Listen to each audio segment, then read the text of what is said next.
कोल्हापुरात घरफोडी करणाऱ्या 3 सावत्र भावांना अटक करण्यात आली. कोल्हापूर पोलिसांच्या गुन्हे शाखेच्या वतीने ही कारवाई करण्यात आली. आरोपी भावांवर चोरीसह घरफोडीचे तब्बल 32 गुन्हे दाखल आहेत. आरोपींकडून 67 लाखांचा मुद्देमाल देखील जप्त करण्यात आलाय. 61 तोळे 8 ग्रॅम खरतर सोनं आणि 4 किलो 787 ग्रॅम वजनाचे चांदीचे दागिने जप्त करण्यात आले. एकूण 33 गुन्हे उघडकीस आलेले आहेत घरफोडी आणि चोरीचे. मागील हे साधारणतः 2022 ते 2025 या कालावधीतील हे गुन्हे आहेत.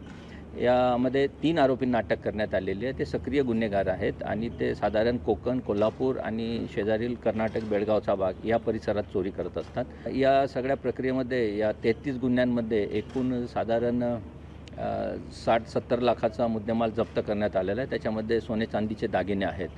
आम्ही सगळ्या नागरिकांना आवाहन करतो की त्यांचे जे काही दागिने आहेत आणि या 33 गुन्ह्यांमध्ये आम्ही यादी प्रसिद्ध केलेली आहे, त्याच्यामध्ये त्यांचा मुद्देमाल सर्व कायदेशीर प्रक्रिया पूर्ण करून त्वरित परत करण्यात येईल. लोकशाही मराठी ऐका, पहा, जागरूक रहा.